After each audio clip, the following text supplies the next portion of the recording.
My name is Abby Burke. I am a morning news anchor and reporter, and I've been in this career for going on 12 years now. And how did you first become interested?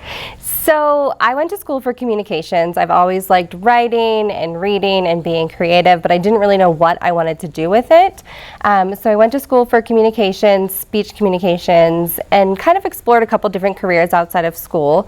But then I did an internship actually here at Fox 21, and I just fell in love with the field. It was exciting, it was fast paced, you got to learn a whole bunch of new things every day, and it was creative too. You still got to storytell, and then there's the video creation of it as well, so that's another creative aspect. So I just thought it really combined all of my loves of creativity, fast-pacedness, not being in an office, and it just kind of, the bug bit me then, and I've been in it ever since.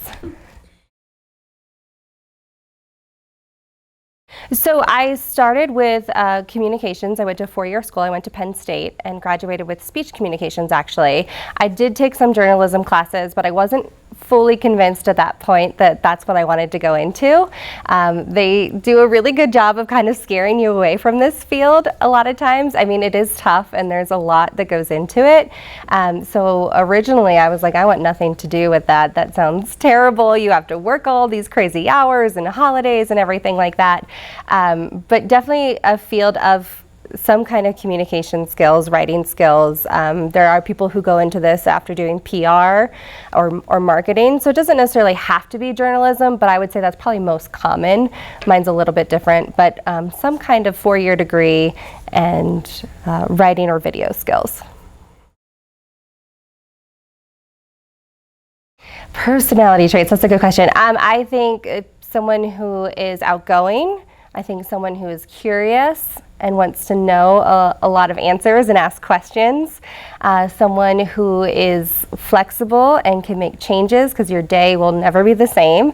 And you may have all day planned thinking you're going to go this way, and then at the last second something pops up and you have to go a completely different direction. So you've got to be flexible, good time management skills, and creativity, someone that's creative.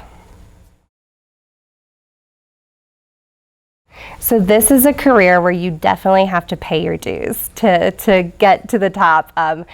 When you come in, you do not make a lot. When I started, I actually started as a producer behind the scenes writing, and when I started several years ago, I think I started around $23,000. It was low, less than people were making, managing a fast food restaurant. But the growth potential is exponential. It depends a lot on your job, your position, the market size. So the bigger city you go to, the bigger the pay, typically. So there are people in this field that make six figures easily. I'm not there yet, but someday I hope to be. But yeah, I would say, you start pretty low, but you can definitely work your way up to a livable wage.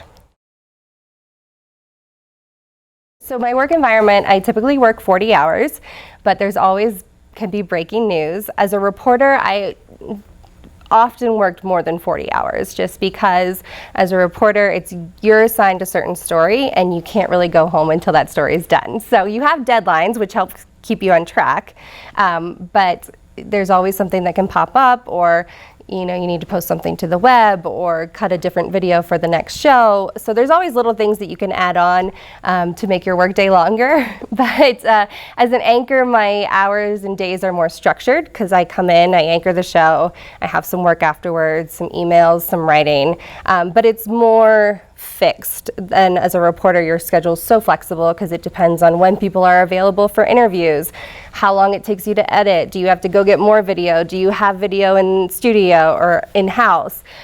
So reporter hours definitely vary, I would say more so than anchor hours.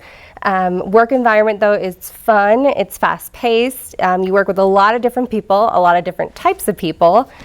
And as a reporter, you get to meet new people every day. So I loved actually being out in the field, because you're meeting new people all the time with different views and different backgrounds, and you get exposed to a lot of different things that you maybe wouldn't in a typical job. So I'll do I'll give you both versions. As a reporter, you come in and you usually have some story ideas that you've come up with, either from looking through emails or talking to people in the community. And there's always an editorial meeting at the beginning of your shift. And you sit down with your managers and your assignment editor, and you all pitch your different stories, and they have their list of things that are happening that day based off of press releases and things that are on the calendar. And during that meeting is when the reporters are assigned their stories. So you're going to cover this, you're going to cover this.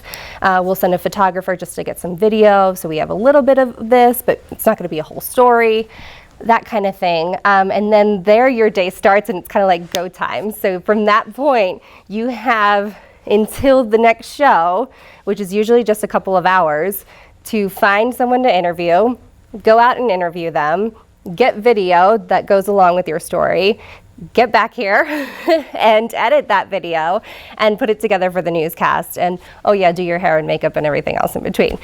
So it is a time crunch every day, and then there's usually a couple different versions of your story. You usually put together like a short version for the early shows, and then we call them packages, but that's like your full 1.5 to 2 minute stories for the evening newscast or the morning shift, whatever your shift is.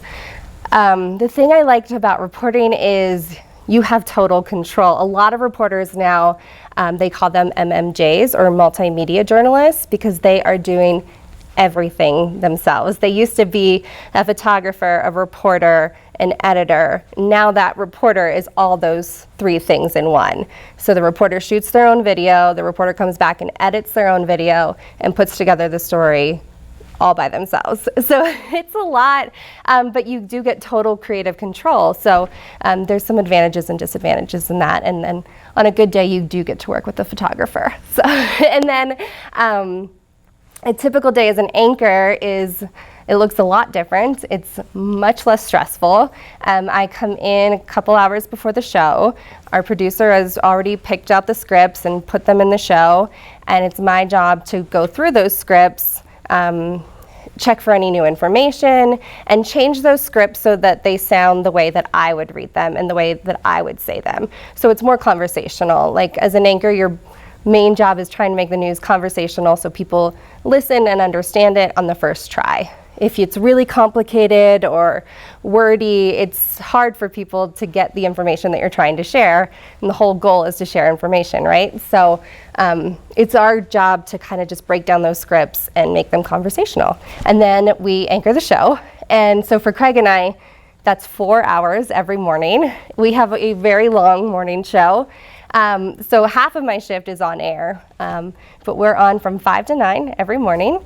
And then after the show, we usually kind of debrief, talk about things that we have going on for the next day or later that week, things we want to cover, go through emails. I still do reports, so occasionally I'll go out and have a story to turn, but I'm not on that deadline anymore. It's a little too much for me to do that every day. So, but I tell stories here and there when I can. I'll just say I think the biggest benefit of this career is that you are in the know all the time. You can't avoid the information because it's all around you. So you're constantly learning about where you live, the people that represent you, things that are going on in town. So you are well informed, and I think that's important for everyone to be. And it's fun to know what's going on and how things are planned and how things happen. You also get access to things and places that a lot of people don't. You know, you get to go cover things. If you're in sports, you get to go to the Super Bowl. Like, I could never afford a ticket to the Super Bowl, so that would be really exciting. I've had access to different places in the city and people too. Like, I can have an appointment with the mayor and sit down and talk to the mayor and ask him my questions. Like, that's an opportunity a lot of people don't get. So I think that's what's really cool about this job, is just the access to people and places that you get. That's good. Yes and no. I think any career can be compatible with family life. It's just how you make it work, right? So I will say this job does not have the normal 8 to 5 hours. Nobody has those hours in news because you're always basing your hours around a show. So for me, I come to work around 3 in the morning and I'm done around 10 or 11 in the afternoon. I think that's great for family life in the future if I have children, because then I'm available in the afternoon. I can pick them up from school. I can go to their soccer games or plays or whatever.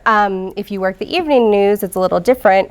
You usually come into work around 2 in the afternoon, and then you're working till 10 or 11. So you're missing those evening hours, but then you're there in the morning to get the kids off to school and on the bus. So I think it's just maybe changing what you think the family life looks like, but I think you can definitely make it work.